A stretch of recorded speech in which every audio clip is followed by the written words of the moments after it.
기네스에 등재된 족구가 뽑은 연쇄 살인마 탑5 미국 편. 자, 아 진짜입니까 형님? 자, 시바족 시카 시작하도록 하겠습니다. 공포.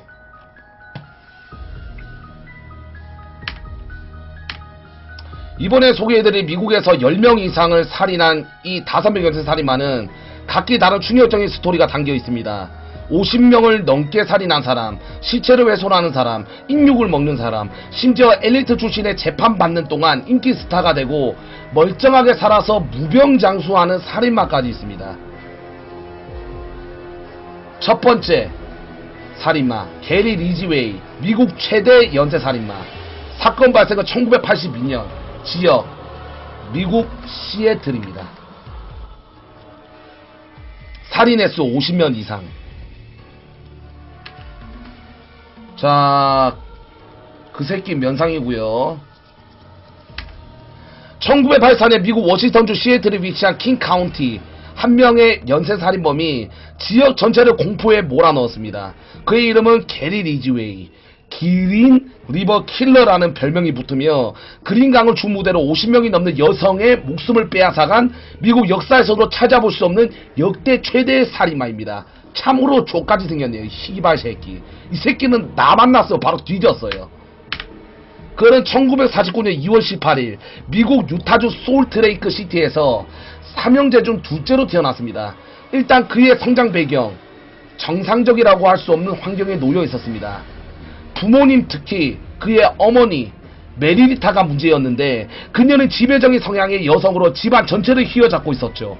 남편인 뉴턴은 부인의 행동에 무기력하게만 반응했으며 아이들은 하루가 멀다 하고 어머니에게 육체적인, 정신적인 양면에서 거의 매일같이 폭력에 시달려야만 했습니다. 불우한 가정환경. 그렇죠. 거의 살인마들을 보면 약간 불우한 환경들이 굉장히 많아요. 이런 불안정한 양육 환경 탓인지 게리는 야뇨증을 앓고 있었습니다. 야뇨증이 뭐지? 그래서 밤마다 걸핏하며 오줌을 지려버리는 것이 다반사였죠. 하지만 어머니 메리타는 이것이 정서적인 결핍에서 나오는 것임을 이해하지 못하여 사람들 앞에서 대놓고 창피를 주는 식으로 어렸던 게리 리지웨이에게 극심한 굴욕감과 증오를 안겨주었습니다. 자, 어머니 사진과 와 존나 무섭게 생겼다. 씨발. 불 껐어요 여러분들. 불 끈 거예요. 이런 어머니가 밖으로 외출할 때는 꽉 끼는 옷과 짙은 화장을 하고 나갔으며 그 모습을 사람들이 말하기에 소위 길거리 여성 같다고 하였죠. 이는 게리가 그런 특정 직업의 여성들에게 자기 어머니를 투영하여 그들에 대해 극도로 비틀어진 가치관을 갖게 된 계기가 됩니다. 그의 이상 성격이 본격적으로 드러나기 시작한 건 그가 16살 되던 해 길에서 만난 6살짜리 꼬마를 꼬드겨 숲속으로 데려간 뒤 아무런 이유도 없이 칼을 휘두른 일이었습니다. 이 씨발 새끼. 칼날은 소년의 늑골을 통과하여 강까지 깊게 파고들었죠. 이 범행에 대해 이후 게리가 회상하며 이렇게 말했다고 합니다. 누군가를 죽이다는 것이 어떤 것일까 항상 궁금했다. 와, 씨발. 개 소름 돋는 새끼. 광신도가 된 게리. 성인이 되어 군대에 갔고 베트남 전까지 참가한 게리는 제대 후 결혼하였고 기독교 교회에 열성적으로 다녔는데 이 열성은 광적인 수준으로 발전했죠. 성경을 읽으면서 많은 시간을 보냈으며 목사의 설교를 들으며 눈물을 흘렸습니다. 꾸준히 전도 활동을 하여 신의 자비와 구원을 설파했습니다. 그가 나중에 한 일을 생각해보면 정말 아이러니한 행동이었죠. 그린강에서 떠오르는 시체들. 와, 여성만 죽여. 그러니까 연쇄살인범 개새끼들이 남자는 안 죽이고 거의 다 여성을 해. 힘없는 약자, 힘없는 여성. 왜냐? 칼을 찔렀는데 나 같은 이제 신체적으로 강한 사람들은 칼을 맞아도 칼을 잡고 힘으로 가게 못한다면 112도 누르고 신고를 한단 말이야. 그러니까 걸리게 되는 거지. 그로부터 얼마 뒤 1982년 7월 두 명의 소년이 자전거를 타고 그린강 위에 놓여있는 다리를 건너다가 시체가 물가에 있는 걸 발견하게 됩니다. 싸늘한 주검으로 발견된 그녀의 이름은 웬디 리 호필드, 16살 매춘부. 경찰의 조사에 따르면 사인은 교살이었습니다. 그리고 8월 12일 23살의 데브라 보노 시체가 또 발견됩니다. 그녀 역시도 마찬가지로 매춘부였고 사인도 역시 동일하게 교살. 그렇게 그는 2명을 살해한 것으로 시작으로 장차 역대 최대의 살인마로 기록될 범행을 시작하게 됩니다. 여러분들 1982년에 일어났던 일이잖아요. 이때는 CCTV도 발전을 안 할 때고 DNA 검사 이런 것도 없던 시절이야. 그러니까 잘 안 걸린 거지. 와, 시체. 8월 15일 한 청년이 그린강에서 래프팅을 하던 도중 무언가에 걸리게 됩니다. 단순 장애물이라고 여기고 그것을 치려던 순간 보트가 뒤집혔고 물속에 있던 그것을 보게 되죠. 그건 사람의 영상이었습니다. 그는 처음에 자신이 본 게 마네킹이라고 생각했지만 이내 그것이 진짜 시체라는 게 깨닫고 경악하게 됩니다. 경찰의 지원 병력에 따라 시체를 인양하는데 놀랍게도 추가적인 수색에서 2명의 시체가 덜 발견됩니다. 사람이 가장 충격을 받을 때가 언제인지 아세요? 부모님 돌아가실 때, 두 번째 죽은 사람을 볼 때.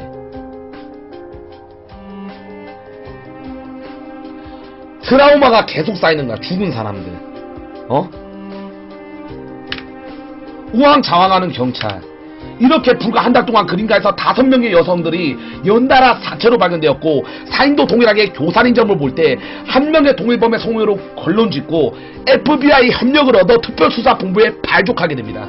그들의 의욕적인 체지와는 다르게 경찰의 수사는 지진부진했죠. 쏟아지는 막대한 양의 정보도 제대로 처리하지 못했으며 엉뚱한 사람을 용의자로 수사하는 등의 실책이 뒤따랐습니다.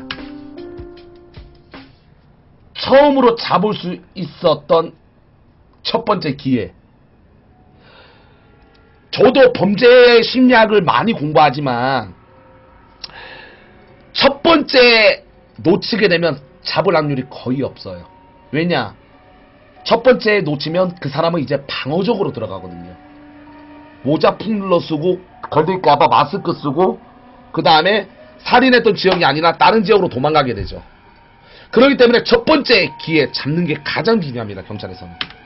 그렇게 첫 시신 발견 후 9개월이 지난 1983년 4월 스트리파에서 일하던 마리 말바라는 여성이 어느 남자와 이야기를 하던 중 그의 트럭에 억지로 타는 걸 목격한 그녀의 남자친구가 트럭을 뒤쫓아갔으나 그만 놓치고 맙니다. 그것이 그가 그녀를 마지막으로 보게 된 순간이었죠. 이후 그는 그녀의 가족과 함께 그가 봤었던 트럭을 찾아내고 그 트럭의 주인은 다름 아닌 게리 리지웨이 씨발 새끼. 남자친구는 그 트럭의 주인이 이자임을 확신하여 경찰에 신고.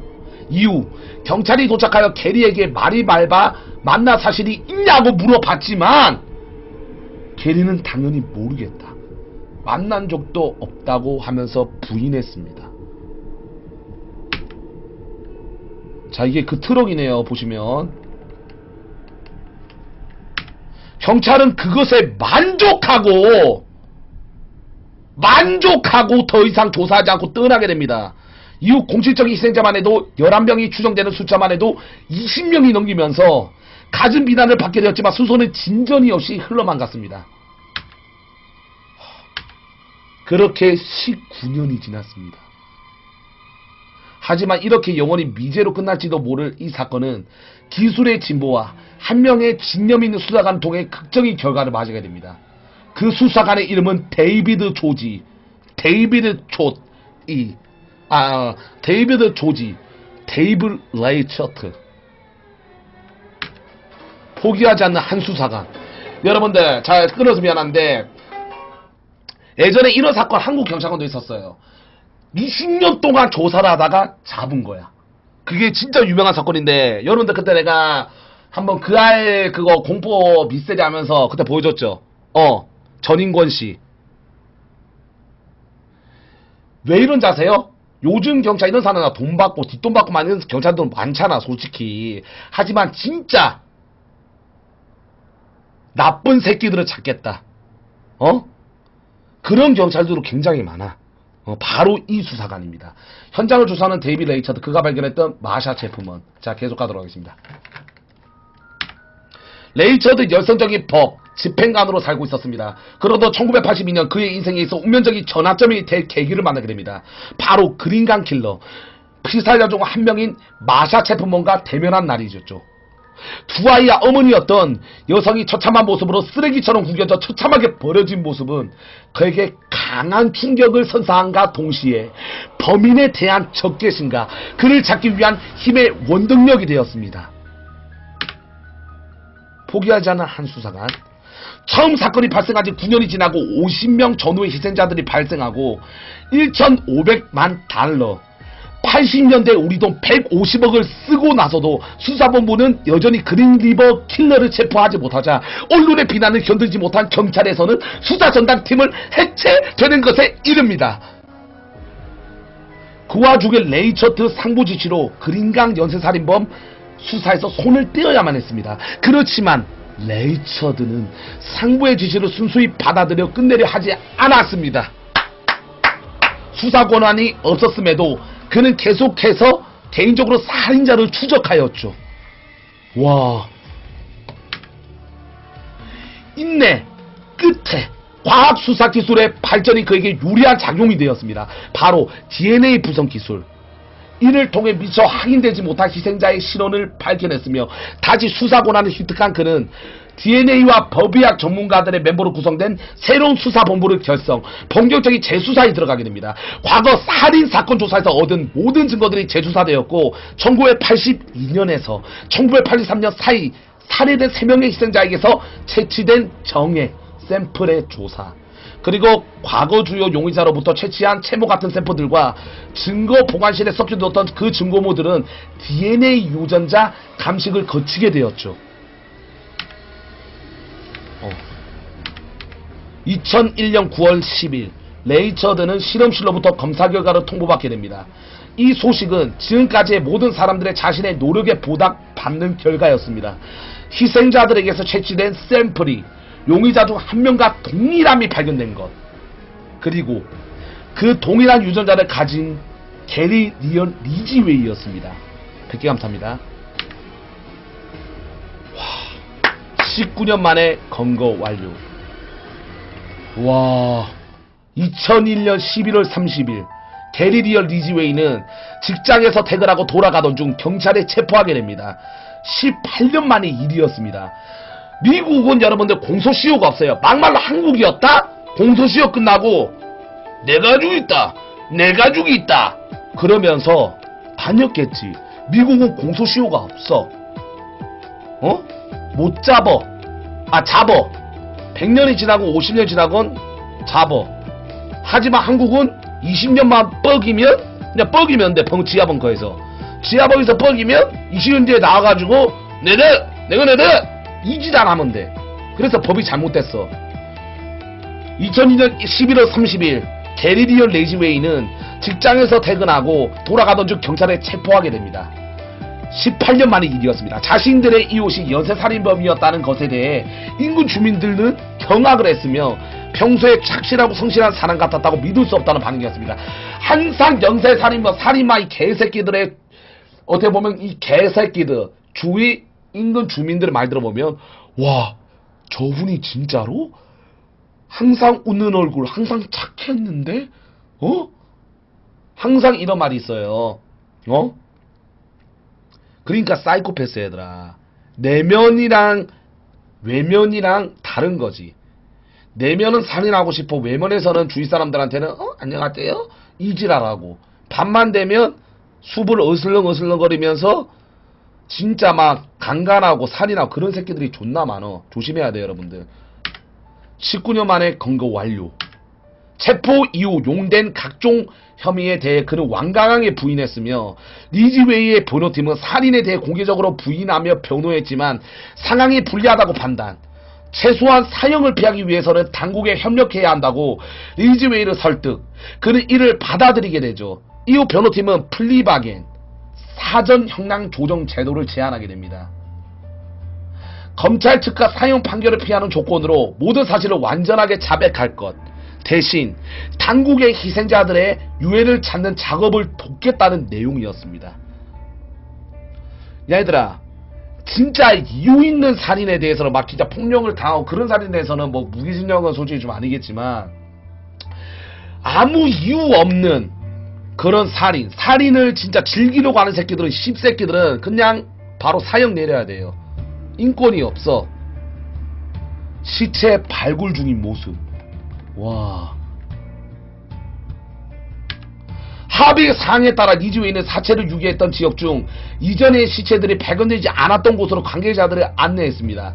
410번 주리 고속도로에서 40피트 떨어진 곳에서 여성이 유골을 발견하였고, 이어서 8월에는 킹 카운티 지역의 수코켈미에서도 추가로 발견. 17살의 나이로 실종된 에이프리 버러튼 확인되었죠. 그리고 첫 번째 검거 기회였던 트럭에 납치돼 실종된 마니 말바도 유골로 발견되게 됩니다. 살해된 지 20년 만에 그녀의 몸은 세상의 빛을 다시 보게 되었죠. 야, 진짜 17살 때 진짜 창창한 나이, 아직 다 놀지도 못하고 저 나이, 그 아리따운 나이 여성을 죽이는 저거는 인간 쓰레기야. 인간 쓰레기. 저 봐봐, 떳떳한 표정. 씨발 새끼. 진짜 봐봐, 이거 봐봐, 이 면상 봐봐. 어차피 감옥에서 그냥 밥이나 처먹고 잠만 자겠다, 디비 자겠다, 이런 마인드예요. 불안한 표정이 없어. 2003년 11월 5일 킹 카운티 법정은 그린강 연쇄살인자의 희생자의 가족들과 수사관, 경찰, 각지에서 몰려온 기자들로 부세통을 이뤘습니다.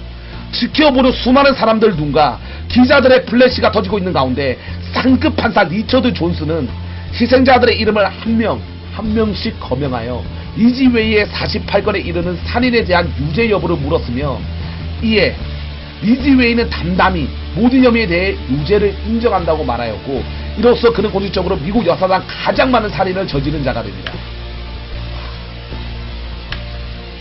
피해자 캐롤 크레스텐슨, 이 1983년 사라졌을 때 그녀의 딸이었던 사라 킹은 당시 겨우 5살이었습니다. 그녀는 법정에서 이렇게 말했습니다. 나는 내 어머니를 죽인 자와 얼굴을 맞대고 여기에 있으리라고는 상상도 하지 못했다. 당신은 겁쟁이이며 당신은 한 짓에 대해 쓸모없는 변명을 늘어놓고 있다. 당신은 양심의 가책도 느끼지 않고 있다. 며 리즈웨이를 질책했습니다. 와, 씨발. 선저필승 개새끼. 선저 풀리는 거 보세요. 개 사이코패스 새끼. 억지로 씨발 눈물 흘리고 눈가리 존나 찌르고 씨발 눈물 흘리는 거 보세요. 어떻게든 판사한테 불쌍하게 보이려고. 2003년 12월 18일 킹카운티 상급 법원 판사 리처드 존슨은 리즈웨이에게 5방의 가능성이 배제된 총 48번의 종신형을 선고하게 됩니다. 게리리언 리즈웨이는 송고를 들으면서 사형은 면했다는 기쁨에서였는지, 어느 목자가 말한 듯이 참회의 눈물이었는지 모를 눈물을 흘렸습니다. 그러고 나서 그는 미리 준비한 글을 읽으면서 또다시 콧물을 쏟아내며 자기가 한 짓에 대해 후회스럽고 희생자들에게 미안하다고 말했습니다. 이 살인자가 눈물이 글썽이며 건넨 사과는 과연 어느 정도의 진정성을 담고 있었을까요? 어떤 부류의 사람들은 그것이 진실이며 정말로 회개하고 있다고 주장했습니다. 최후의 판결. 하지만 그를 체포하는데 혁혁한 공을 세운 데이비드 레이처드는 이렇게 말했습니다. 그를 보고 언젠간 비겁한 괴물, 살인기계라고 쏘아 붙인 적이 있는데 그는 동의하다는 듯이 무심하게 고개를 끄덕였다. 리즈웨이는 자신의 한 행동을 단 한 번도 진심으로 후회한 적이 없으며 오히려 그것들을 자신의 공적인 양 자랑스럽게 생각했다 고 언급했습니다. 와, 어쨌거나 운 좋게 사형은 면한 그는 워싱턴 주리 교도소의 독방에 수감하게 됩니다. 아, 희생자들 다 여자지 얘들아. 봐봐, 이런 것들 보면 나는 어떻게 보면 이렇게 생각해. 어떻게 보면 할아버지 할머님들 이제 노약자 그런 것처럼 여성들도 우대해 줘야 된다 생각을 합니다. 예? 맞는 말 아닙니까? 여성분들이 힘이 없으니까 범죄에 노출되고 그런 게 심한 게 같습니다. 예. 우리 남성분들은 항상 여자를 보호해줄 의무가 있습니다. 맞습니다. 여러분들 같은 경우 누가 진짜 도와달라 그러면 슬며시 쳐다보고 몇 명인지 본 다음에 떡대 크면 못 들은 채 mp3 꼽으면서 그냥 지나치겠죠. 하지만 저는 다릅니다. 예? 100명이 됐건 1000명이 됐건 여자를 학대하고 있다. 바로 씨바 야인시대 김두한 50대 1의 전설. 바로 그거 나오는 겁니다. 예. 진짜 이런 사건은 다시는 나오면 안 되겠네요. 자. 게리 리얼 리지웨이 특정 여성에 대한 증오로 살인을 시작하며 공식적으로 희생자만 해도 49명. 밝혀지지 않는 살인까지 한다면 90명 이상은 좋게 넘었을 것으로 추정되는 최악의 살인귀 90명.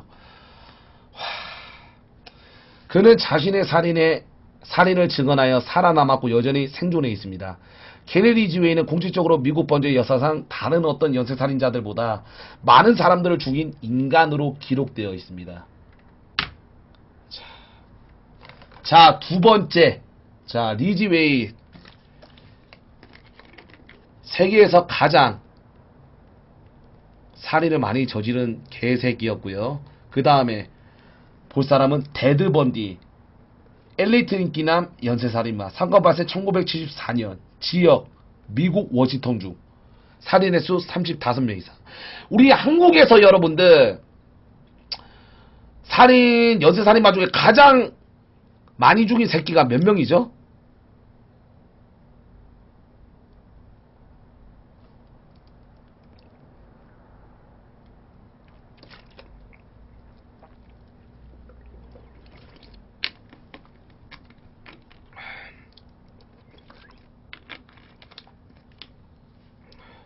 여러분들 내가 우봉곤 얘기했습니까? 예전에 미스테리에스 한 적 있었나요? 기억이 안 나네 얘들아. 미국은 더 진짜 사이코들이 진짜 많구나. 자, 다음은 테드 번디. 바로 이어서 가도록 하겠습니다. 여러분들 괜찮나요? 지금 발음이나 뭐 이런거, 말 솜씨나 뭐 이런거 좀 약간 디바 족시카 같습니까? 어때요? 괜찮나요?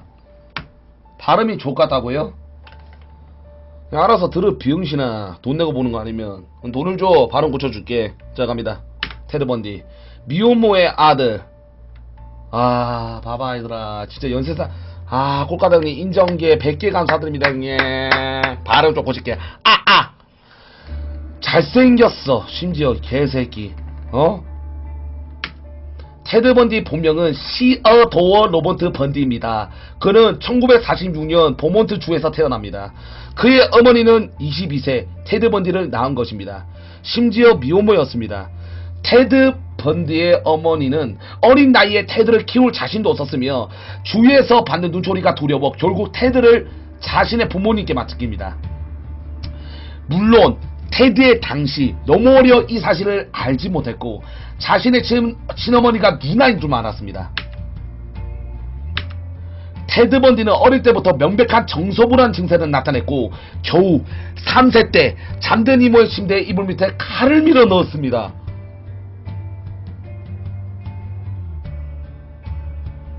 와. 초등학교 시절에 머리도 좋고 성적도 뛰어났지만 반복해서 사납게 역정을 내는 성질 때문에 교사들은 불안에 떨었습니다.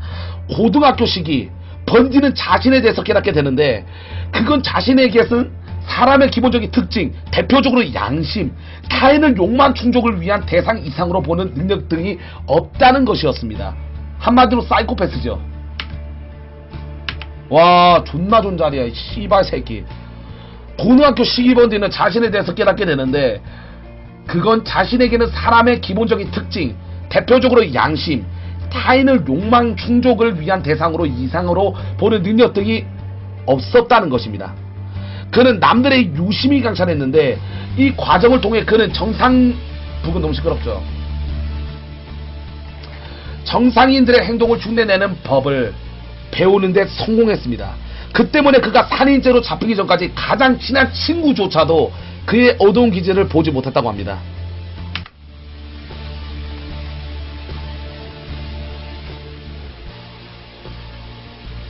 인기는 많았다. 번디는 어릴 적부터 포르노 잡지를 매일 봤으며 잡지에 나오는 모델들을 강간하고 고문하고 상상화를 하여 쾌락을 충족시켰습니다. 교우관계에 있어서 별다른 문제는 없었습니다. 오히려 그는 공부도 잘하고 얼굴도 잘생긴 인기 많은 소년이었습니다. 와. 특히 번디는 어릴 적부터 이성에게 인기가 많았습니다. 때문에 성에 관심이 많은 번디는 이른 나이에 성경음을 하였습니다. 그러나 여자친구를 정말 사랑해서가 아니 단지 쾌락의 충족을 위한 도구 정도로 삼았습니다. 그리고 그는 정상적인 섹스보다 너무 발음 이거 뭐 하는 있잖아 폭력적인 섹스에 더 관심이 많았습니다. 이거는 의학용어입니다. 첫사랑. 와.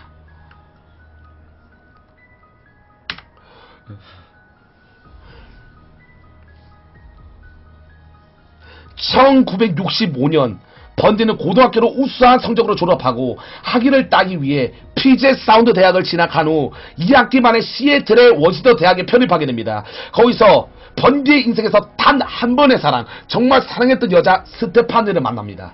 그녀는 부유한 환경에서 사랑받으면서 자란 여자였고 번디는 금방 그녀와 사랑에 빠집니다. 첫사랑이네요. 모든 것이 행복했었던 그 시절. 그러나 곧 시련이 닥칩니다. 1968년 테드 번디는 캘리포니아에 있는 스탠포드 대학에 진학을 합니다. 그러면서 스테파니와 떨어져 있게 되었고 스테파니는 워싱턴 대학을 졸업합니다. 번디는 이별에 생각하지 않았지만 그녀는 달랐습니다. 그녀는 좀 더 좋은 배경에 성공 가능성이 뚜렷한 남자를 원했고 그런 그녀에게 번디는 눈에 차지 않았습니다. 결국 스테파니의 변심으로 번디는 사랑의 쓴맛을 맛보게 됩니다. 지금까지는 살인을 저지르지 않았습니다. 공부에 더 이상 집중할 수 없었던 번디는 결국 학교를 자퇴하고 자신이 태어난 마을로 돌아갔습니다. 그런데 이어서 들이닥친 두 번째 시련. 우연히 자신의 출생 기록을 보게 된 번디는 이제껏 자신의 누나라고 여겼던 사람이 사실은 친어머니 또한 자신의 부모님이라고 여겼던 사람들이 조부모. 너무나도 큰 충격을 받은 번디에게는 아마 이 시기부터 여자에 대한 증오로 자리 잡게 됐습니다. 복수의 시작. 번디는 다른 여자를 만나면서도 뒤에선 스테파니와 연락을 계속하였습니다. 그 무렵 번디는 정치에도 관심이 많았으며 어린아이를 구해주어 표창장까지 받기도 하였고 봉사활동도 나갔으며 법 공부를 하던 한마디로 완벽한 남자처럼 발전합니다. 결국 스테파니는 전에 비해 성공의 길을 걷고 있는 테드를 보고 다시 만나기로 결정합니다. 이렇게 둘은 다시 연인 사이가 되었습니다.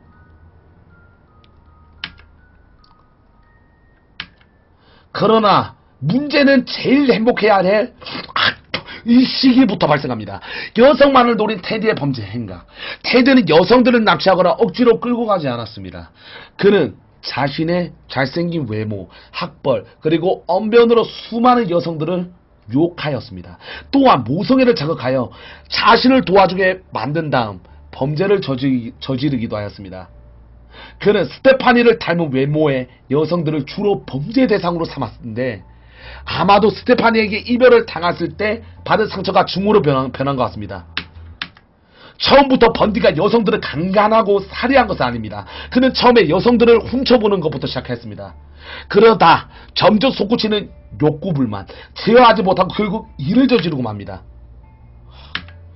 테드 번디가 살인에 조금씩 맛을 들었던 무렵 번디는 스테파니에게 이별을 고합니다. 둘 사이에 아무런 문제도 없었습니다.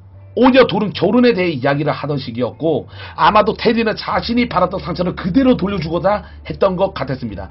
사랑했지만, 정말 사랑했지만 많이 중후했던 번디의 첫사랑이자 마지막 사랑 스테파니는 결국 살해당하지 않았습니다. 어쩌면 그녀를 사랑했기에 점점 미쳐가는 자신의 모습을 보고 결국 헤어짐을 택한 거일 수도 있습니다. 이거 완전 또라이 아니야. 테디 번디의 범죄는 정말 잔인 그 자체였습니다. 그는 여성이 일단 둥기로 쳐서 정신을 잃게 한 다음 성폭행을 하고 고문도 일삼았습니다. 씹새끼. 그에게 살해당한 여자의 시체를 보면 유두가 뜯겨나가져 있거나 음부 깊숙이 막대기가 들어가 있거나 엉덩이에 이빨 자국이 나 있는 등 정말 끔찍하고 모멸적인 일을 당한 시체가 많았습니다. 번디는 여성들을 자신의 쾌락을 충족시키는 도구로 여겼고 인격으로 대우하지 않았습니다. 그는 당시 폭스바겐을 타고 다니며 여성들을 욕하였고 겉보기에 뻔지르르 해보이는 번디에게 호감을 가지고 다가갔다가 결국 참담한 시체가 되는 여성들이 점점 생겨나고 있었습니다. 내가 말했지, 여성들 조심해. 클럽 가가지고 잘생겼다고 몸매 좋다고 오빠 술 먹으러 갈까? 하지마. 그냥 소개팅에서 만나. 아니면 결혼사무소 가서 만나. 클럽 가가지고 그러다가 진짜 나쁜 새끼들, 뭐 장기밀매자 잘생긴 미친 새끼들, 그런 새끼만 골러가. 조심해. 대한민국 실종 신고 굉장히 많고 실종된 인구들 대한민국 탑3 안에 뽑혀. 실종된 사람 거의 다 납치나 내가 볼 땐 다 죽음 당했어. 내 이론상으로는. 조심하세요, 여성분들. 와, 그에게 희생된 여성들은 공통점을 가지고 있습니다. 가운데 가르마를 한 갈색 머리를 하고 있다는 점입니다. 와, 진짜야. 다 가운데 가르마만 했어요.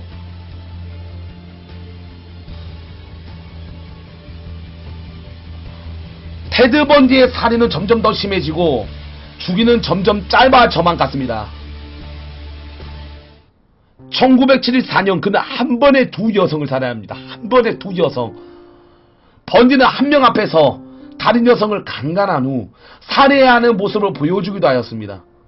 결국 그 둘은 싸늘한 시체로 발견되었습니다.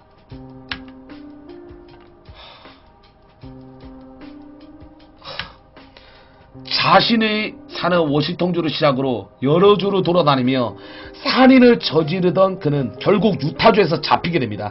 그런데 곧 탈출하고 맙니다. 그것도 법원의 도서관에서 말입니다. 재판 준비를 위해 도서관에서 들렸던 그는 감시가 소홀한 틈에 2층 창문으로 뛰어내려 도망쳤습니다. 그 후 인근 산속으로 숨어들었고 150명의 경찰을 동원한 끝에 6일 만에 다시 체포됩니다. 와, 이거 진짜야? 야, 씨발, 거의 연예인처럼 생겼는데?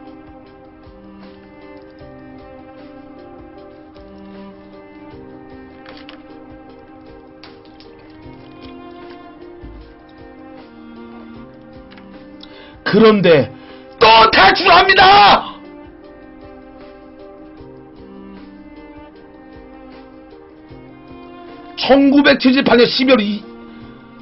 1978년 12월 이번엔 감옥에서 탈출합니다. 테드 번디는 천장을 뚫고 교도소와 이어져 있는 간수 아파트의 한 방으로 들어서서 도망갔습니다. 그렇게 그는 플로리다로 도망쳤습니다. 특히 이 시기 그가 법정 진술도 거부할 만큼 끔찍한 살인을 수차례 저질렀습니다. 도대체 무슨 일이 있었던 걸까요? 야, 씨발, 천장을 어떻게 뚫어? 뭐 씨발, 뭐 문도야? 테드는 시카고 등 여러 곳을 거쳐 1978년 1월 8일 플로리다 주에 도착합니다. 그 후 키르스 하겐이라는 가명을 사용해 원룸 아파트에 얻었죠. 테드는 자신의 정체를 모르는 사람들 틈에 섞여 새롭게 자유를 즐깁니다. 자신의 집과 가까운 곳엔 플로리다 주립대가 있었는데 테드는 이 대학 여기저기 어슬렁거렸고 이따금 수업 시간에 숨어 들어가 도강을 듣기도 합니다. 일을 하지 않았던 테드는 주로 도둑질로 생활을 합니다. 그의 아파트에 있던 거의 모든 것들을 훔친 것들이었습니다. 토요일이었던 1월 14일 새벽 3시 니타 니얼리라는 남자친구의 차를 타고 플로리다 대학 기숙사를 돌아왔습니다. 여자분이네요. 기숙사에 다다랐을 때 위층에 누군가가 달리는 듯한 소리를 듣고 그녀는 재빨리 몸을 숙입니다. 파란 모자를 눌러쓰고 둔기를 손에 들고 있던 한 남자가 계단을 달려내려와 문 밖으로 사라지는 걸 본 그녀. 처음에 니타는 기숙사의 강도가 든 것이라고 생각했고 남자가 사라지는 걸 확인한 후 위층에 자고 있던 자신의 룸메이트 낸시를 깨웁니다. 와, 존나 무섭다. 둘은 또 다른 룸메인 카렌이 복도에서 비틀거리고 있는 걸 발견했죠. 카렌의 머리는 온통 피로 적셔져 있었습니다. 낸시가 카렌을 돌보는 동안 니타는 기숙사 사감을 깨웁니다. 그리고 사감과 니타는 기숙사에 점검을 나섰죠. 그러면서 끔찍한 상태의 캐시 클레너를 발견합니다. 다행히도 캐시는 살아있었어요. 흥분한 상태에서 낸시는 경찰에 바로 신고 때립니다. 경찰이 도착하고 나서 경찰이 기숙사를 둘러보는 동안 2명의 여성이 침대에 누워 죽은 채 발견됩니다.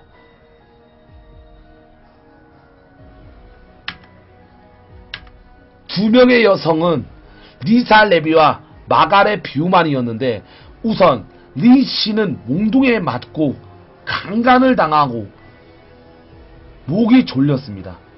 검사 결과 그녀는 엉덩이에 유도 하나에서 물린 자국을 발견되었는데 유두는 아주 심하게 물어뜯겨서 거의 떨어져 나갈 지경이었고 심지어 헤어스프레이 병으로 폭행을 당한 상태였습니다. 와, 씨발 뭐 좀비요? 또한 한 명의 여성인 마가렛은 비록 성폭행을 당하진 않았고 물리는 흔적도 발견되지 않았지만 리사와 유사한 상처를 입고 있었습니다. 그녀는 팬티 스타킹으로 목이 졸렸고요. 이 여대생 기숙사에서 끔찍한 사건이 발생하고 불과 1시간 정도 후에 그곳에서 1km 정도 떨어진 어느 아파트에서 한 여성이 시끄러운 소리로 잠이 깹니다. 자신의 옆집이면서 친구인 셀릭 토마스 사는 방으로부터 쿵쾅거리는 소리가 들려오고 있었죠. 새벽 4시 그리고 계속되는 티격음. 여자는 의심이 들어 자신의 룸메를 깨웁니다. 시끄러운 소리는 잠자매는 듯 했습니다. 그런 가운데 여자와 그녀의 룸메는 옆집에 사는 셀릴의 신음을 들었습니다. 두려움에 떨면서 그녀들은 옆집에 사는 셀릴에게 전화를 걸었어요. 하지만 받지 않았습니다. 그 즉시 경찰에 신고한 여성. 그때는 여대생 기숙사에 벌어진 사건 때문에 근처에 있었던 경찰은 아주 빠르게 패스하게 현장에 도착했습니다. 처음 발견 당시 셀릴은 고통으로 몸부러치며 신음소리를 내고 있었고 그녀의 얼굴은 머리에 받은 타격으로 인해 막 부풀어 오기 시작하고 있었다고 합니다. 그녀는 어느 정도 의식이 있었으며 심한 부상을 당하긴 했지만 결국 살아남았다고 합니다. 경찰은 그녀의 방을 수색하다가 침대 밑에서 복면 하나를 발견했는데 그것은 몇 년 전 유타에서 테드가 체포될 당시 테드의 차 안에서 발견된 마스크와 거의 정확하게 닮아 있었습니다.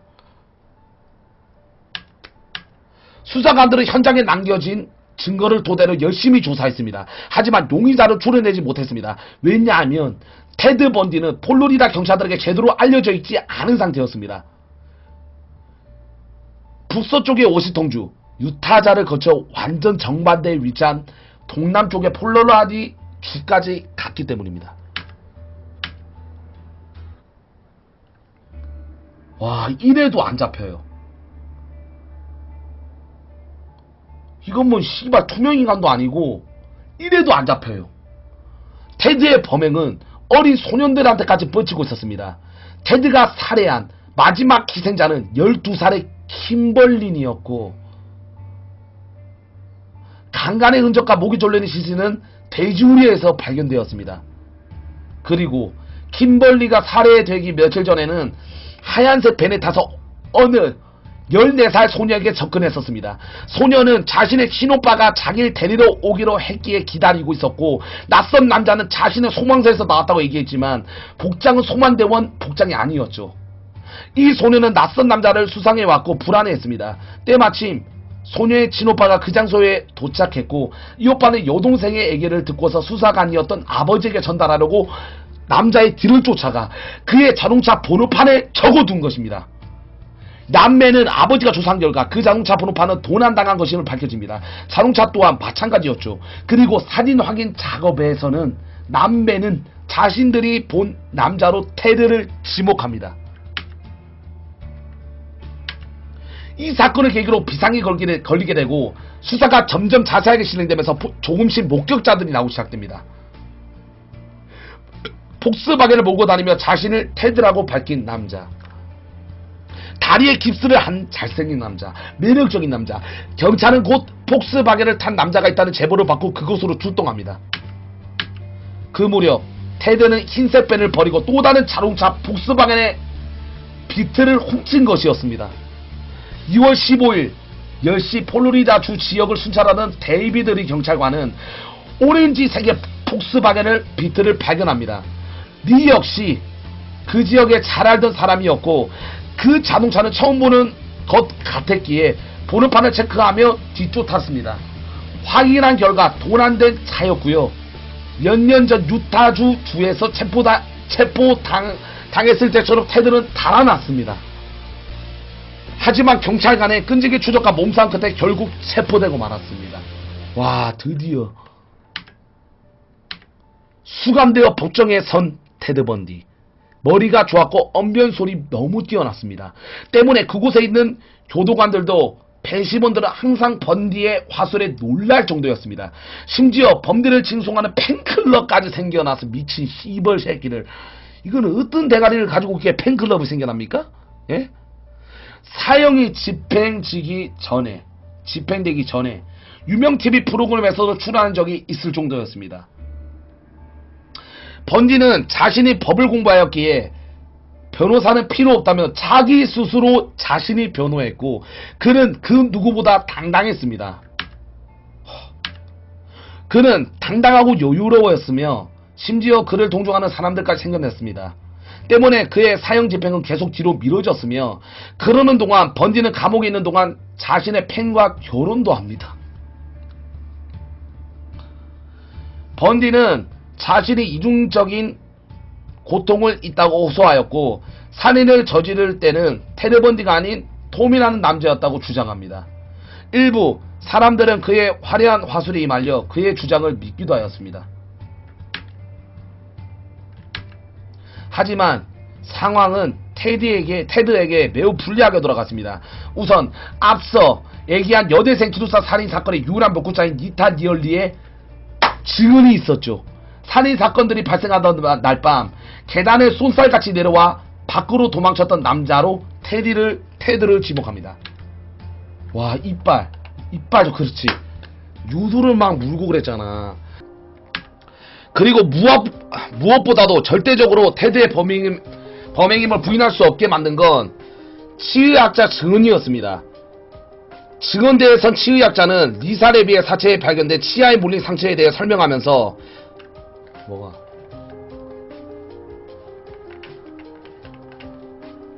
뭔 소리요?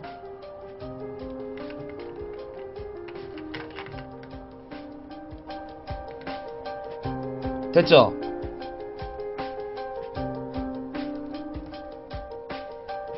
희생자들에게 남겨진 움푹 들어간 치아 자국의 독특함을 지적하며 그것들을 테드 치아의 크기와 모양과 비교합니다. 리사의 엉덩이를 물어 자국을 남긴 남자가 테드라는 건 그 재판에 있던 누구라도 알 수 있었죠. 그렇게 한치의 의심 없이 테드는 유죄로 판결나게 됩니다. 결국 1979년 6월 25일 플로리다주 마이애미의 재판이 진행되었는데 최종적으로 사형이 확정되었습니다. 브라보. 1989년 내가 태어나던 해 7월 플로리다주 교도소에서 사형 확정. 10년 만에 마침내 사형이 집행되었습니다. 일방적으로 사형 집행이 있는 날은 어지간해서는 사형 집행에 대해 반대 시위가 있기 마련인데 이날 번디의 사형 집행 때는 워낙 그의 죄질이 나쁘기 때문인지 사형 반대론자들은 나오지 않았고 찬성론자들만 들어와 범죄자의 최후를 축하했습니다. 이런 새끼는 뒤져야 돼요. 예, 잘 뒤져버렸어요. 쓰레기 같은 새끼. 사람들은 그가 사형한다는 소식을 듣고 교도소 앞에 캠프파이어를 피우고 바베큐 파티를 열고 그가 전기의자로 끌려가는 것을 반기는 노래를 부르며 그의 집항을 기다렸다고 합니다.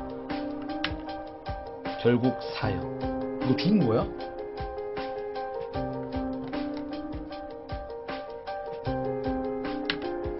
사형 집행 전 마지막 특별한 식사를 거부해. 맞아요. 사형수 여러분 다들 아세요? 사형수들에게는 먹고 싶은 거를 말해요. 최후로 마지막으로 먹이게 하고 그 다음에 죽인대요. 특별한 식사를 거부해 일반적인 식사를 하고 전기의자. 와, 전기의자 사형도 있어? 전기의자 사형을 당하게 됩니다. 그는 당하기 직전 이렇게 말합니다. 이거 계속 밀 것 같다.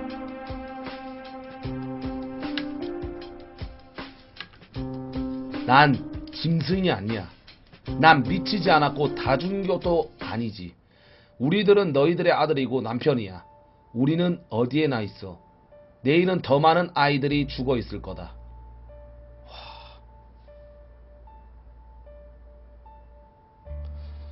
이거 완전 개 도라이 쌍놈 새끼네.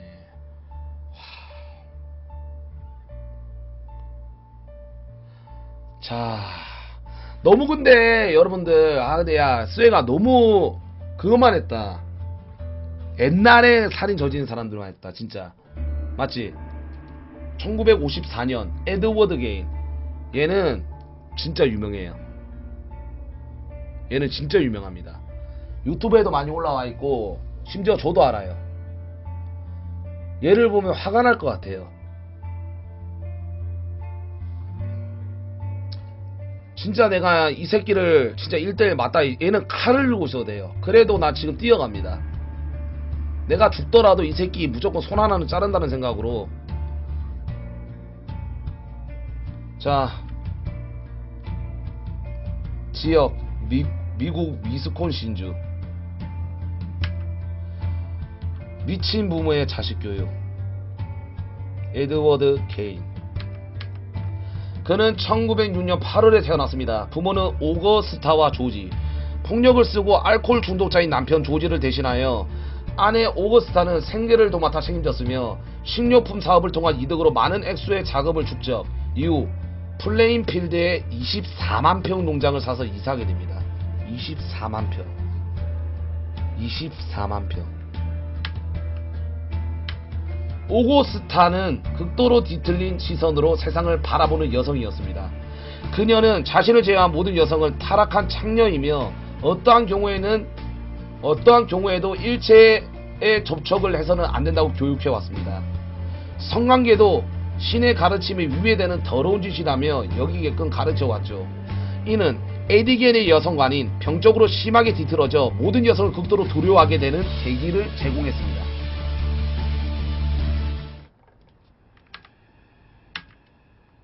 하지만 에드워드는 그래도 그런 어머니를 사랑했으며 어머니의 비틀린 가치관에 순응하지 않고 반항했던 형을 미워했습니다. 이후 38살이 되던 에드워드 게인이 형을 의문사로 위장해 죽이는 결과로 초래되었죠. 그런데 1년 뒤 어머니가 병으로 쓰러지게 되자 그는 최선을 다해 그녀를 간호했으나 끝내는 뇌졸중으로 사망하게 됩니다. 첫 살인이 형을 죽였네요. 형의 죽음과 1년 뒤 어머니의 잇따른 죽음과 함께 외톨이가 된 뒤 정부의 토지 개발로 인한 보상금으로 일할 필요성을 못 느꼈던 그는 하루 대부분의 시간을 독서로 보내게 됩니다. 이때 그는 주로 해부학과 관련된 서적 등을 읽었습니다. 이와 함께 인체실험, 식인, 성전환 수술 등과 같은 이야기들을 즐겨보게 되면서 시체에 대해 이상할 정도로 관심을 갖게 됩니다. 시체. 이후 거스란의 이름의 무덤을 파는 일을 했던 자를 도와주며 무덤도 파며 시체도 도구를 하는 짓을 하게 되었고 그는 파낸 시체의 썩은 팔, 다리와 몸통을 장난감처럼 마음대로 다루며 노는 것을 취미로 삼기 시작했습니다. 이러기에 몇십 년. 하지만 이후 거스가 정신병원에 수감된 이후 더 이상 자신의 취미 활동을 계속할 수 없게 되자 이제는 실제 살아있는 사람을 대상을 노리게 됩니다. 죽은 지 오래된 시체보다 갓 죽은 신선한 시체가 가지고 놀기 좋다라고 여긴 것. 와, 이 미친. 이거는 폐 죽여도 모자라요. 예? 뭐야 이 사진. 이 새끼야?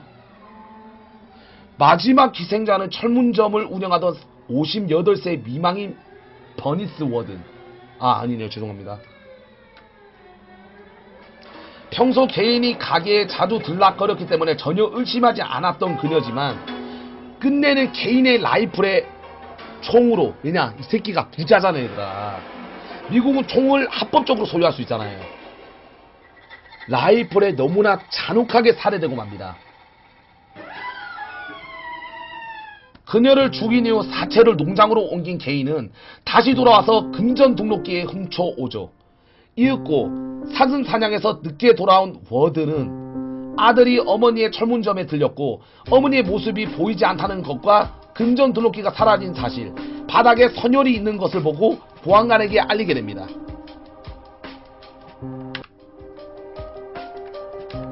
마지막 희생자는 동네 주민으로부터 9시 30분경 워든의 가게에서 트럭이 출발했다는 것을 증언받았는데, 이에 워든의 아들의 전날 폐점 시간에 에드 개인이 가게에 들렸고 자신에게 다음날 사냥을 나갈 것이라며 물어본 것을 떠올리게 되었죠. 버니스 워든이 어떻게 되었는지는 아직 알 수 없는 상태였기 때문에 정황상 에드 개인이 금전 등록기만 훔친 것으로 결론 지은 보안관 일행은 에드 개인을 찾은 이후 신문을 위해 경찰차 안으로 들어가라고 요청하기에 이릅니다. 그런데 에드 개인이 당황해서 말하기를 누군가 자신에게 버니스 워든의 죽음에 대해 덮어 씌우려고 말하는 것이었습니다. 그런데 문제는 버니스 워든에 대해 보안관 일행은 가족 외에 그 누구도 아직 말하지 않았기 때문에 에드 개인이 그 사실을 알리는 없었던 것. 자진해서 자폭한 셈이 된 에드 개인은 그 즉시 체포하게 됩니다. 병신새끼. 보안관 일행은 다시 에드 개인의 농장으로 들어가 그의 집을 수색하기 시작했습니다. 몇 년 동안 청소를 안 한 듯한 책가, 오래된 신문 잡지, 통조리, 깡통, 각종 쓰레기들이 그냥 쓰레기 새끼가 쓰레기집에 살았네요. 집안에 뒹굴고 있었고, 그러니 알 수 없는 악취가 집안 전체에 퍼져 있었죠. 한편 보안관은 집 뒤편의 야외 주방을 살펴보고 있었는데 허공에 있던 뭔가에 그의 재킷을 스쳐서 놀란 그가 몸을 돌려 그것에 손전등을 비추는 그 순간 자신이 보고 있는 것의 정체를 깨닫고 경악하게 됩니다. 천장 대들보에 매달린 커다란 몸통, 그것은 분명히 인간의 몸통이었던 것. 야, 쟤 얘는 진짜 완전 도라인 게, 악취가 제일 심한 게 시체 썩은 냄새, 그 다음에 동물들의 썩은 냄새, 그게 가장 악취가 심해요. 발가벗겨진 제 머리가 잘리고 생식기부터 목까지 길게 갈려진 시체, 실종된 철문점 주인 버니스 워든은 그렇게 발견되었습니다. 끔찍한 발견에 놀란 경찰들은 긴급히 병력 지원을 요청, 그에 따라 지원된 경찰들이 합류해 에드 개인의 집을 샅샅이 수색하기 시작했습니다. 그리고 그날 밤 그들은 인간의 머리로는 상상조차 하기 힘들었던 광경들을 목격하게 됩니다. 인간의 두개골로 만든 사발, 인간의 비프로 만든 전등갑, 여성의 유두가 온전히 달린 조끼, 똑같이 인간의 피부가 덮인 안락 의자, 여성의 젖꼭지로 만든 혁대,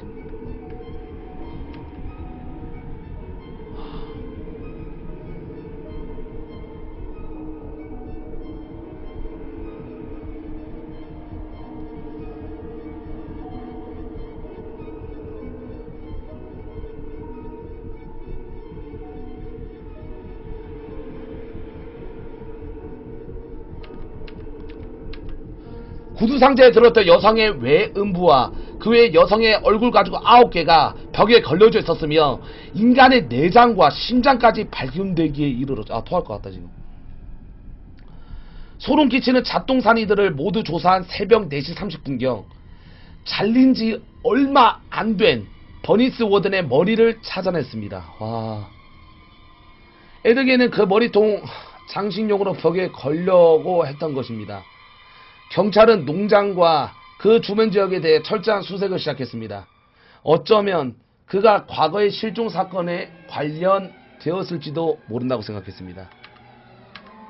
농장에서 한참 발굴 작업이 진행되고 있는 동안 에드 게인은 카운티 감옥에서 수사관들에게 조사를 받았습니다.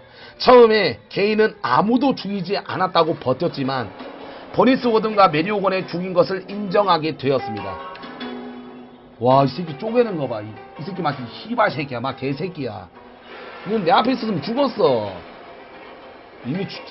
이미 뒤져버렸는지는 모르겠지만. 개새끼. 이에 집에 수많은 시체는 어떻게 된 것이냐고 묻자 대부분이 공동묘지에서 파헤쳐 훔쳐온 것이라고 주장. 이것을 확인하기 위해 공동묘지에서 발굴 작업을 실시했는데 실제 공동묘지에 묻힌 대부분의 시체들에서 실제로 몸의 일부가 손상되고 사라진 것이 발견되어 그의 말이 사실인 것이 입증되었습니다. 이로써 실제 그가 살인을 저질렀다고 입증된 것은 버니스 워든과 메리 호건뿐이었죠.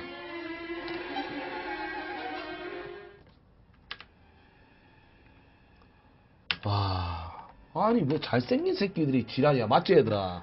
봐봐.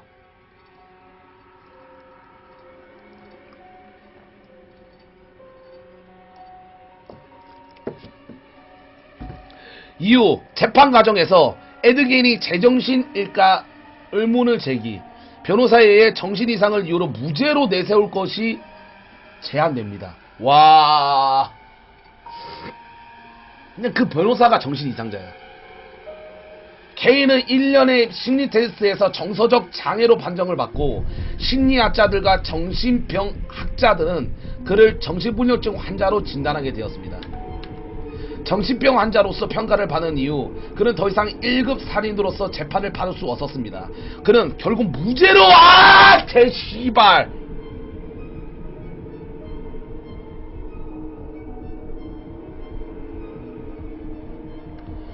무죄로 풀려나게 되었고 플레인필드 마을 사람들과 피해자 가족들은 엄연히 살인까지 저지른 게인이 재판조차 받지 않는다는 사실에 분노와 불만을 터뜨렸지만 이미 결정된 법원의 명령에 대해 그들은 아무런 영향력을 내세울 수 없었습니다.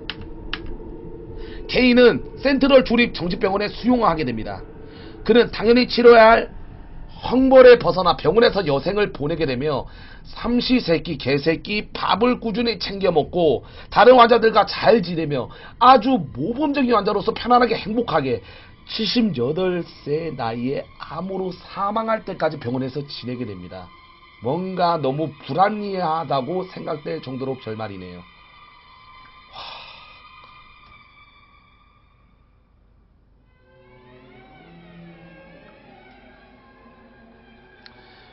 얘들아, 이렇게 막 78세 동안 뭐 사고사가 아닌 병으로 죽으면 막 이제 장례식에서도 다들 막 화투를 치거나 그런 거야. 맞지? 거의 많이 울지 않아. 거의 다 호상이라고 그러지. 호상이라 그래. 거기서 막 화투 치고 막 그러잖아. 와, 딱 그냥 이 새끼는 즐길 거 다 즐기고 마지막까지 행복하게 뒤졌어요. 미친 새끼. 인정?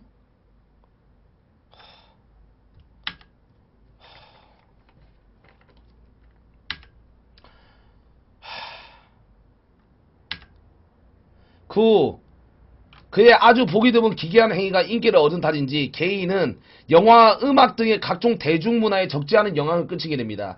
이 사건에 영감을 얻은 소설 사이코는 이후 알프레드 히치콕 감독에 의해 걸작 영화로 재탄생하였으며 텍사스 전기톱 살인 사건 등의 영화에서 영향을 주게 됩니다. 바로 이거죠. 이거예요.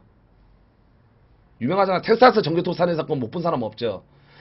이후 그의 이야기를 다룬 에드 게인 영화가 개봉된 바 있으며 각종 밴드들이 개인의 영향을 받아 곡을 만들고 노래를 부르기까지 하였죠.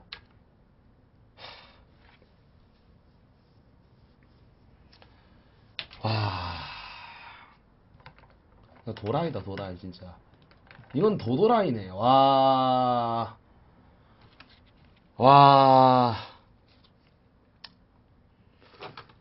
아직도 여러분들 식인종은 존재해요.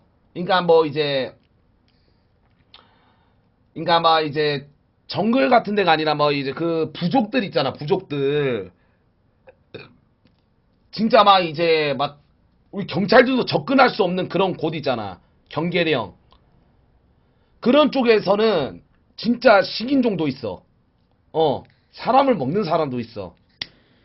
다음에 들고 시작하겠습니다. 진짜야. 유튜브에 나와요. 그러니까 이런 식인종들은 예전에 막 이런 말도 있잖아요, 여러분들. 진짜 고기 중에서 제일 맛있는 고기는 사람고기다라고 그때 누가 말했었는데, 그 범죄자 새끼가. 그러니까 이 새끼들 죄책감이 없는 새끼들. 그러니까 완전 똥을 먹어도 토를 안 하는 새끼들. 그런 새끼야.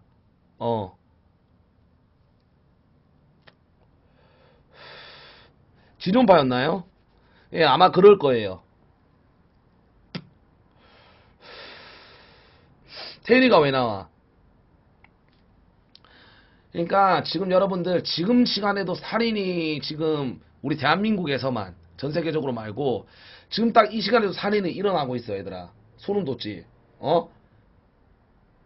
지금 여러분들 새벽 3시 57분에서도 지금 살인이 일어나고 있어. 대한민국에서. 대한민국에서 사람, 그러니까 내가 볼 때는 통계적으로 심리학자 이해준이 볼 때는 하루에 살인으로만 죽는 횟수가 사람이 내가 볼 때는 100명이 넘어. 100명.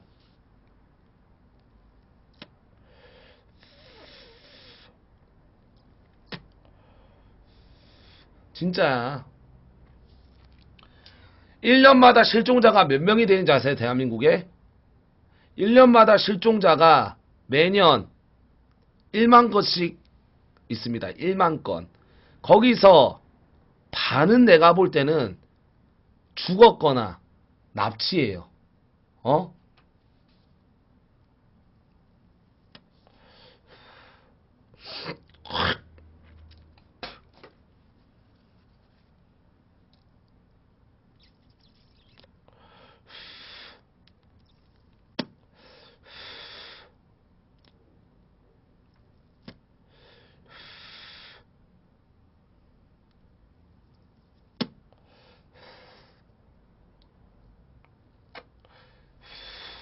자, 제가 돌아가겠습니다. 개드립치지 마시고요.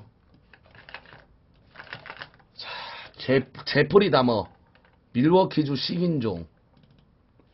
식인종 이런 새끼는 잡히잖아? 그냥 죽이면 안 돼. 개 먹이로 줘야 돼. 진짜로, 얘들아. 자기도 살을 뜯겨보고 그런 거를 느끼면서 죽어야 돼. 그래야지, 아, 씨발, 존나 고통스럽다. 내가 죽인 사람들은 얼마나 더 고통스러웠을까. 그거를 느끼게 하고 죽어야 돼. 눈에는 눈, 이에는 이. 나는 이렇게 해요. 범죄학자 이해준의 대가리로 의하면 강간범 새끼들은 꼬추로 잘라야 돼요. 눈에는 눈, 이에는 이. 살인은 그 살인에 했던 새끼 그대로 사형을 내려야 돼요. 예? 그렇게 해야 돼요. 아시겠어요?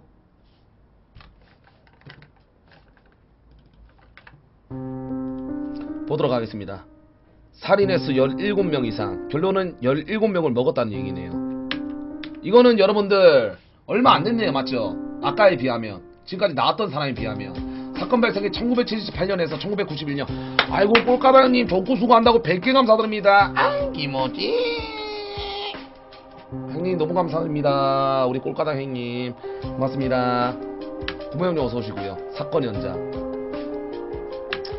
1991년 7월 늦은 밤 미러키의 한 아파트를 급습한 경찰들은 끔찍한 광경을 목격하게 됩니다.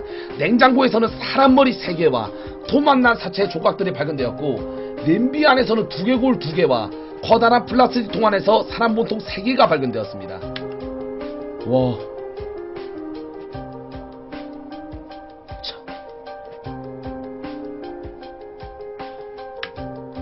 끔찍한 살해 현장은 희대의 연쇄살인 식인종 제프리 다머의 아파트였습니다.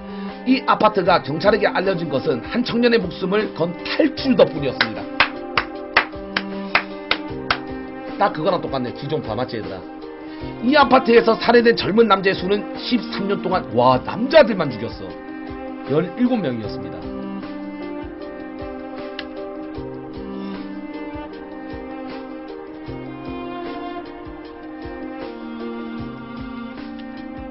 그는 시신들을 도망낸 뒤 요리까지 해먹은 것으로 드러나 더욱 충격적이었습니다.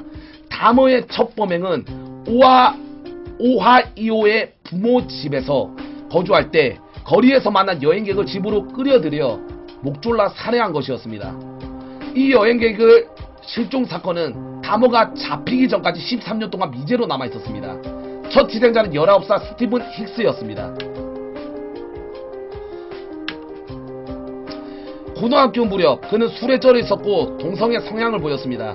친구들은 괴짜라고 불렀습니다. 부모님이 이혼한 이후 집에 혼자 남겨져 살게 되었으며 이때부터 살인을 시작한 것으로 추정되었습니다. 1978년 고등학생이던 다머는 길가에서 히치하이킹을 하던 당시 19세의 힉스를 살해했습니다. 다머는 집에 데리고 온 힉스가 떠나려 하자 그의 머리를 바벨로 내리쳐 기절시킨 후에 목을 졸라 살해하고 다음날 지하실에서 해부한 뒤 뒷마당에 매장했습니다. 가족사진. 중상층 가정에서 자랐으며 그의 아버지는 박사였습니다. 대개 불행한 성장기를 거치는 다른 연쇄살인범에 비하자면 상대적으로 다머의 생활환경은 평범한 편이었습니다. 그의 학교 친구들은 사건이 알려진 후에 의외다 라는 반응을 보였다고 합니다. 그러나 평범해 보이는 이면에는 굴절된 부분이 있기 마련입니다. 그의 어머니는 정서불안으로 약물을 사용하고 있었는데 임신 중에도 우울증과 입덧을 치료한다는 명목으로 모르핀이나 바르비투산염 알약을 하루에 26개나 먹어대는 극단적인 짓을 했습니다. 그는 대부분의 연쇄살인마가 유년기에 그러하다듯 동물학대, 동물 시체 수집하는 버릇이 있었습니다. 아버지에게서 받은 과학교재를 놀면서 인근의 숲속에 동물과 곤충의 사체를 수집해 표본을 만드는 것이 취미였다고 합니다. 그가 좋아하던 여학생 선생님이 있었는데 그녀에게 자신이 제립한 올챙이를 선물로 주었습니다. 그런데 그녀가 다머의 친한 친구에게 올챙이를 줘버린 걸 알게 되어 격분, 친구의 집에 몰래 들어가 올챙이가 있는 어항에 엔진 오일을 넣어 올챙이를 죽였다고 합니다. 화학자인 아버지의 산성용액으로 동물 사체들을 녹이기도 했습니다. 이때부터 사이코 정신병자였네. 로드킬을 당한 동물들의 사체를 수집하는 것이 취미였는데 처음엔 화학자인 아버지의 산성용액으로 사체들을 녹여 오두막이라고 불리는 곳에다가 뼈를 보관했으나 이를 본 그의 아버지가 우려의 목소리를 내자 숲 깊숙이 동물 시체를 가져다 놓았습니다. 고등학교 졸업 후 대학에 갔지만 문제가 많아 퇴학당한 다머는 아버지의 강요로 군대에 입대했습니다. 독일 주둔 미국에 배치된 다머는 심한 운주복으로 인해 그마저도 2년 만에 제대하게 됩니다. 각종 직업을 전전하던 다머는 궁핍해지자 이렇게 자신의 할머니 집으로 들어가 살게 되었습니다. 설마 할머니도 죽여? 앞서 말한 첫 살인 후 9년간의 정신적으로 문제는 많았지만 살인을 하진 않은 것으로 보입니다. 그런데 9년이 지난 그가 할머니 집에 거주하던 1987년 5월 다머는 게이바에서 만난 한 청년을 근처 호텔로 유인해 살해했습니다.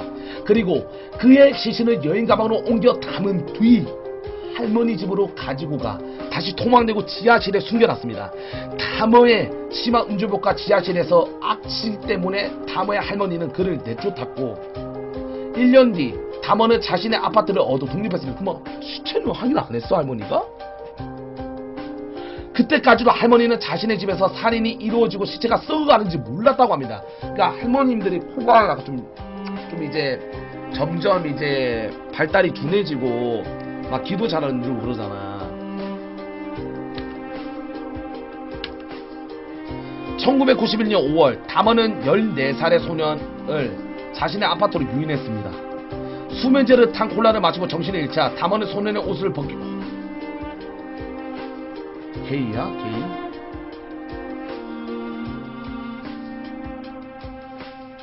소년을 자신의 소유로 만들기 위해서 그의 두개골을 드릴로 구멍을 뚫고 뇌에 염산을 주입했습니다.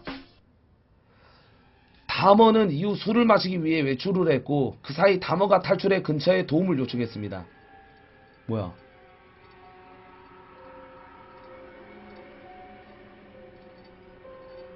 다모가 탈출의 근처에 도움을 요청했습니다.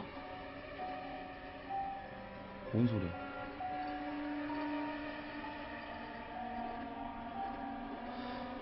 아 잠시 드릴로 구멍을 뚫었고 염산을 주입했으면 죽었잖아. 그럼 이 지금 어린아이는 죽었을 거 아니에요. 설마 이 아이가 탈출했다고?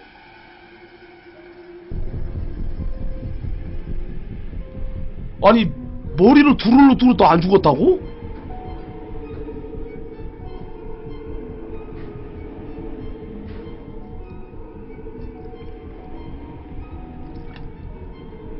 아 배고프다. 이런 먹방 좀 시켜주세요.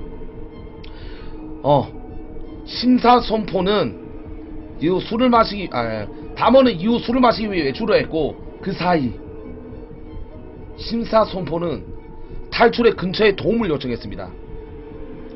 지나가던 행인이 이를 경찰에 신고했지만 뒤이어 나타난 담원은 경찰에게 소녀는 자신의 동거인이며 19살이고 말다툼을 해서 집을 나간 것이라고 거짓말을 해 위기를 모면했습니다. 담원의 말을 수상하고 느낀 행인이 다시 신고를 했지만 경찰은 이를 무시했습니다. 머리로 드릴을 뚫었는데? 이후 소녀는 담어에게 잔혹하게 살해됩니다. 와 경찰 씨발 새끼. 와 이거를 보내줘?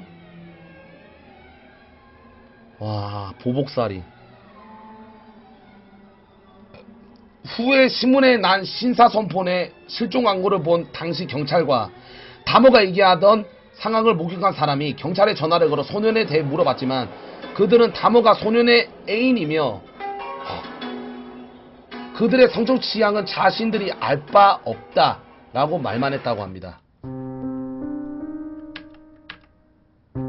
경찰 이거는 그분 이제 전화한테 경찰 별일 아닙니다. 여자 정말이요? 아무 문제 없으니 안심하세요. 두 사람은 동거하는 친구 사이에요. 여자 하지만 제가 보기엔 미성년자인 아이가 폭행당하는 것 같아요. 경찰 부인 다시 한번 말씀드리는데 아무 문제 없으니까 닥치세요. 녹취록 이후 2달간 담어의 범죄는 극에 달했고 후일 수사 과정에서 미러키 경찰은 언론과 여론의 집중 포화를 막고 자신들의 책임을 인정했으나 소년의 죽음에 대해 대가를 치는 건 살인의 저지른 제프리 담어 한 명뿐이고 역시 소년의 죽음에 책임져야 할 이 경찰관들은 최종적으로 무죄 판결이 났습니다. 와 심지어 경찰 노조에서 직업을 되찾기 위해 정정당당하게 싸운 올해의 경찰관으로 선정되어서 사람들의 분노는 말이 아니었다고 합니다. 담어의 살해 행각으로부터 2개월이 지난 1991년 7월이 되어서야 막을 내렸습니다. 그는 이미 2달 사이 17명을 살해한 뒤 시신 일부까지 먹어치운 뒤였습니다. 마지막 희생자는 트레이시 에드워즈가 될 뻔했습니다. 이제 나오네요. 1991년 7월 22일 트레이시 에드워즈는 제프리 담어의 유혹을 받아서 그의 집으로 가게 되었습니다. 약간 이제 그 성적취향이 게이 분들을 약간 유혹한 거네. 그리고 거기에서 제프리 담어가 준 수면제를 탄 음료수를 마시고 정진줄을 놓아가는 과정에 담어가 자신에게 수갑을 채우고 칼을 들이대며 내 심장을 칼로 잘라먹을 거야 라는 말을 듣고 가까스로 탈출하였는데 집 근처에서 순찰하고 있는 경찰은 수갑을 차고 도망가는 그의 모습을 보고 그가 탈주한 범인이라며 생각을 했습니다. 그리고 그를 잡았습니다. 그러자 그는 웬 미친놈이 자신에게 수갑을 채고 자신을 죽이려 했다며 그를 잡아달라고 말했습니다. 경찰이 집에 도착하여 담어에게 무슨 일이 있었냐는 묻자 이번에는 태연하게 연인들끼리의 일이었다고 무마하려 했습니다. 하지만 희독한 썩은 내, 배선물의 냄새가 났으며 경찰은 담어가 찍었던 희생자들이 고문당하는 사진들을 우연하게 발견하게 됩니다. 그 사진들 속에는 희생자들의 인육이 들어있는 냉장고도 찍혀 있었는데 한 경관이 냉장고 문을 열어보았다가 잘린 사람의 머리가 있는 것을 보고 경악하여 바깥에 있는 동료에게 그 사람들을 그 사람을 지금 당장 체포해 라고 소리를 질렀습니다. 격렬하게 반항하는 다머를 제압하고는 그의 집에서 자세한 조사를 벌였는데 집안에는 그가 살해한 사람들의 해체된 시신들이 여기저기 흩어져 있었고 집안에 있는 먹을거리는 과자 몇 봉지를 제외하고는 인육뿐이었습니다. 잡힌 후 그는 범행을 시인했고 그가 한 일들을 털어놓기 시작했는데 그는 피해자가 오면 일단 정신을 혼미하게 만드는 약을 먹은 뒤에 그들을 몸에 묶은 다음 항문에 고문을 하거나 눈알을 파거나 신체를 자르거나 드릴로 머리를 구멍을 내서 그곳에 염산을 부어 뇌를 녹이는 만행을 자했다고 합니다.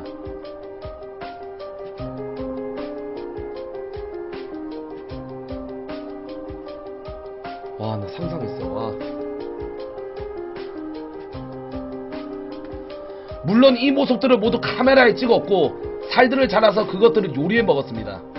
그리고 남은 시신들의 냉장고에 보관하거나 벽에다가 묻어버렸고 나중에 벽을 파자 시체들이 쏟아져 나왔다고 합니다.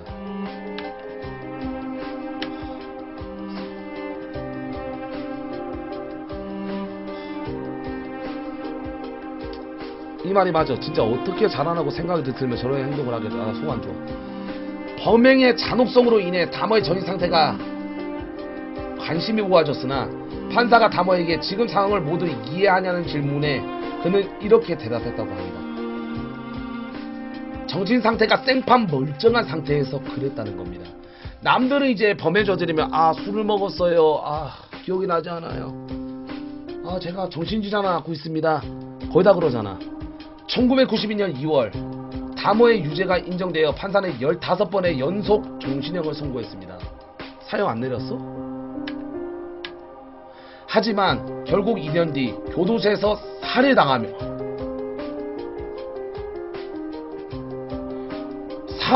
당하며 최후를 맞았습니다. 정의구현. 흑인 재소자가 그를 죽였는데 화장실 청소를 하던 중 다머와 인종 관련 문제로 시비가 붙었고 이 와중에 변기 뚜껑에 머리를 난타당해 죽었습니다. 죽기 전 마지막으로 남긴 말은 살거나 말거나 상관없어. 어서 죽여봐.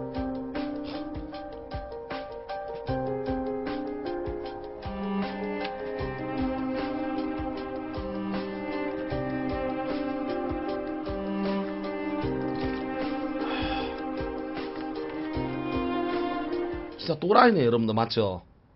예? 진짜 또라이네요.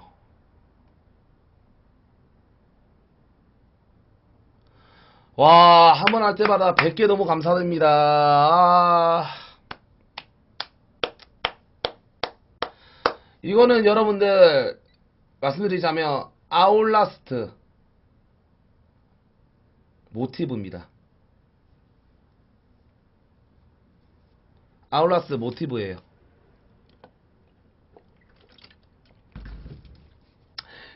샤크님도 너무 고생한다고 100개 팬가루까지 너무 감사드립니다. 이거는 여러분 다들 아시겠지만 항상 맨 마지막이 가장 이제 존나 씹새끼고 가장 어떻게 보면 파렴치한, 항상 마지막은 그런 개새끼들 나오잖아요. 똑같아요. 가장 유명하고 가장 모티브가 됐고 가장 또라이예요. 마지막입니다.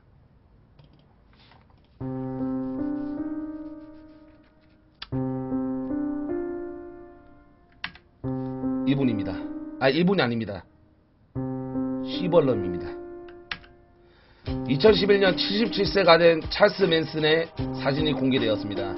이름보다 희대의 살인마로 불리는 남자입니다. 이 살인마는 왜 죽지 않았을까요? 사진을 공개한 영국 데일리 메일은 악마의 노아라는 제목을 붙여놓았습니다.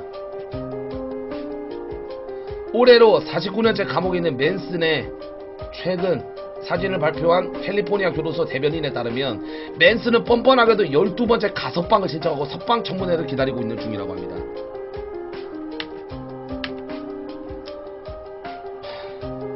편모스라에서 자라다 어린 시절부터 절도, 강간, 사기 등 혐의로 소년원을 들락거린 그는 사춘기에 감옥에 들어간 후 무려 17년간 감옥에 갇혔다가 출감합니다. 긴 재소기간 동안 음악에 심취해 기타를 배웠습니다. 이쁘장한 외모 탓에 감옥에서 여러 차례 강간당한 후 양성애자가 됐습니다. 출감한 이후 17년 연상의 여자와 결혼했습니다. 재범으로 수감되는 바람에 헤어졌고 당시 그녀는 임신 중이었습니다. 그리고 태어난 아들은 1994년 38세로 자살했답니다. 맨슨이 출감하던 당시 미국은 히피 세상이었습니다. 17년 이상 감옥에서 깨친 반쪽 철학으로 맨슨은 히피주의자들의 구심점이 됐습니다. 찰스 맨슨은 히피 문화의 화두였던 사랑, 적절히 이용하여 자신의 신격화했으며 머리카락과 수염을 길러 자기 자신을 예수처럼 보이게 했습니다. 당시 맨슨 패밀리는 마약인 LSD를 상시보용하여 낭교 판티를 했는데 맨슨은 그들에게 신이나 다름없는 존재였기 때문에 남녀 가릴 것 없이 맨슨과의 성관계를 원했다고 합니다.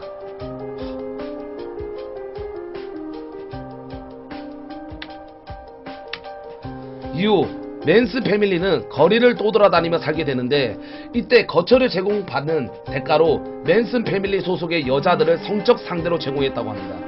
맨슨 비틀즈와 같은 음악인이 되고자 음반을 내는 등을 시도를 했으나 별 신통한 반응이 없었다고 합니다. 한편 그는 또 하늘의 계시를 받았다며 곧 인종전쟁을 일어날 것인데 그 전에 정리작업으로 직접 부자들을 죽이기에 나서야 한다고 한 것입니다. 살인은 광신도 무리들과 함께 저질렀습니다. 이 살인은 찰스 맨슨을 세계적으로 유명하게 만들었습니다. 바로 유명 헐리우드 배우 샤론 테이트 살인사건입니다. 샤론 테이트 외에 엄청난 거부의 상속녀 그리고 그 친구들을 잔혹하게 죽인 것입니다. 이 사건으로 샤론 테이트는 역사상 가장 비극적인 죽음으로 맞은 여배우로 할리우드 영화사에 남았습니다. 샤론 테이트 살인사건은 범죄의 무자비한 잔악성 세계 살인사에 기록될 정도입니다. 게다가 샤론 테이트는 만삭의 몸이었습니다. 남편은 유명한 영화감독 로만 폴린스키 2002년 칸느 영화제에서 피아니스트로 황금 종려상을 수상했던 감독입니다. 이후 사람들은 이 사건에 대해 폴란스키 감독이 1968년 만든 영화 악마의 시가 불행을 모고 온 게 아니냐고 떠들기도 했습니다. 폴란스키가 악마 숭배로 주제로 만든 영화가 악마의 시였기 때문입니다. 한적한 부천에 위치한 샤론 테이트의 저택, 집 현관에서 정원을 지나 관리인을 거주하는 게스트하우스까지는 거리는 약 30m. 젊고 건장한 관리인이 항상 있었으며 늘 잠겨있던 출입문은 그날따라 약간 열려 있었습니다. 당시 폴란스키는 임시 8개월이었던 샤론 테이트를 홀로 두고 영화일로 유럽에 가 있었습니다. 테이트는 적적한 주말 오후를 친구를 불러 함께 보내려고 했던 것입니다. 맨슨 패밀리 깊은 밤 폴란스키 집에 도착하여 주택 밖에서 먼저 전화선을 끄는 직후 첫 번째 살인을 저지릅니다. 운전 중인 흰색 램블러 차량을 발견하고 차를 정지시킨 후 제발 저를 해치지 마세요. 아무것도 얘기하지 않을 거예요. 라고 외치던 운전자 패트릭에게 총알 4발을 발사했습니다. 패트릭을 난상으로 정원을 가로질러 주택 뒤로 가서 창문을 통해 실내에 잠입한 맨스 일당은 거실 벽난로 앞 소파에서 자고 있던 작고 프라코스키를 먼저 죽입니다. 당시 집안에 있던 나머지 3명은 각기 다른 장소에 있었습니다. 같이 있었으면 그래도. 폴란스키 감독의 부인 샤론 테이트와 그녀의 전 연인 제이 세브링은 침실에서 이야기를 나누고 있었다고 합니다. 엄청난 재력가의 산속녀였던 아비게일 폴더는 다른 침실에서 책을 읽고 있었습니다. 그러니까 재력가만 죽인 거예요. 또라이들이. 맨슨의 교도들은 이들을 거실 벽난로 앞으로 모두 끌고 왔습니다. 이 당시 샤론 테이트와 친구들은 환각제에 취한 상태였고 범인들도 LSD에 취한 상태였다고 합니다. 피바와 상상을 초월한 잔혹한 홀로코스터는 여기서부터 맨슨 일당은 만상이 테이트의 목숨만이라도 살려달라고 말한 제이 세브린부터 목에 로프를 감았습니다. 다음은 샤론 테이트의 목에도 밧줄을 감았습니다. 제이 세브린이 시끄럽게 계속 애걸하자 그에게 총 한 발을 먼저 발사했습니다. 프라이코스키는 타올로 손이 오줌 냄새 지금 우리 오줌 피냄새 같아.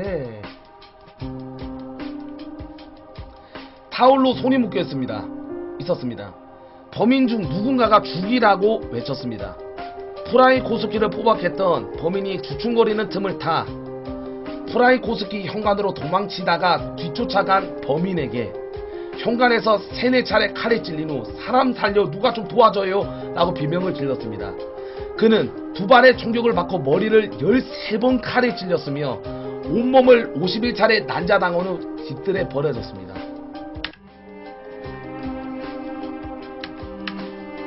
프라이코스키가 살해당하는 동안 맨슨 일당은 제이 세브링도 얼굴을 가격한 후 칼로 난자합니다.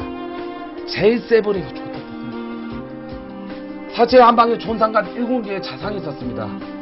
프라이코스키와 제이 세브링은 살해당하는 틈을 다 집 뒤 정원으로 도망쳐서 폴고에 28차례 칼에 찔린 후 사망했습니다. 맨슨의 경찰 주소의 기록에 따르면 폴고는 마지막 칼에 그녀의 몸이 박히기 전 포기했다. 죽여라 라고 말했습니다.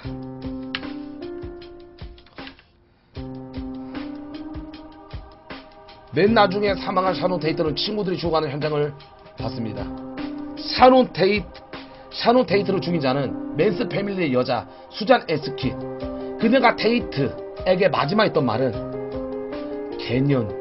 난 내년 동정하지 않아.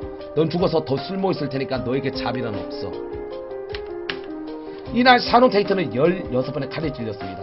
사망 후에는 5번 칼에 찍혀서 간을 관통한 것.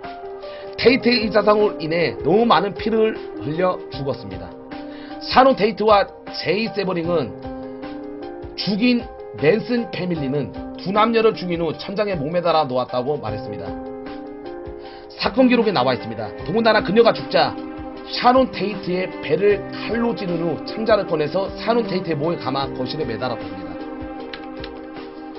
당시 참혹한 살인을 저지른 맨슨 패밀리는 자신들이 죽인 사람이 누군지는 모른다. 숙소에 돌아간 후 방송을 보고 알게 되었다고 합니다. 그리고 자신들을 찾기 위해 혈안에 대고 연일 방송에 나오는 것을 보고 더 즐거워했다고 합니다. 와, 이발 새끼들. 이들은 테이트의 일행을 죽이고 이틀 뒤 비버리힐스에 있는 레노와 로즈마리 레비 앵커 부부의 집에 난입. 부인은 42차례 찔려 살해당하고 레노는 칼과 포크로 마구 찔렸지만 살아남았습니다. 다행이다.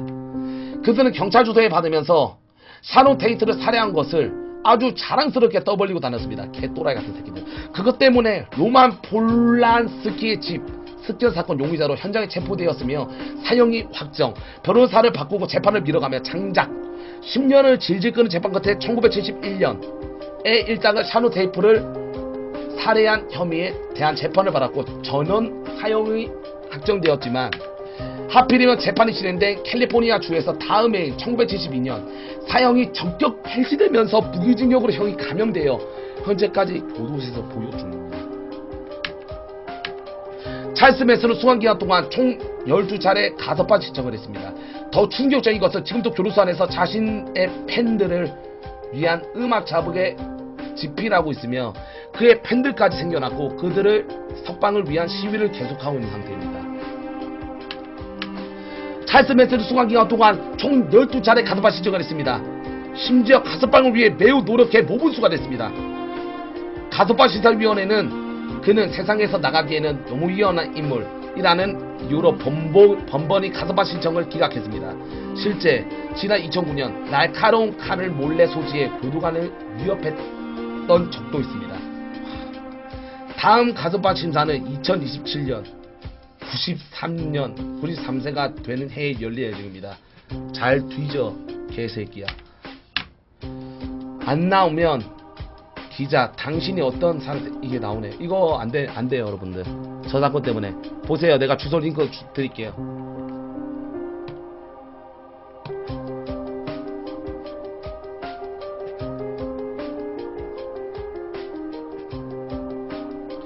뭐라 했냐면 당신이 어떤 사람이 대답해 줄 수 있나요? 아무도 아니야. 난 그 누구도 아니야. 불황자? 거지? 떠돌이? 일꾼? 박스카? 와인통? 내가 나에게 너무 가까이 다가온다면 날카로운 문도칼이 될 수도 있지.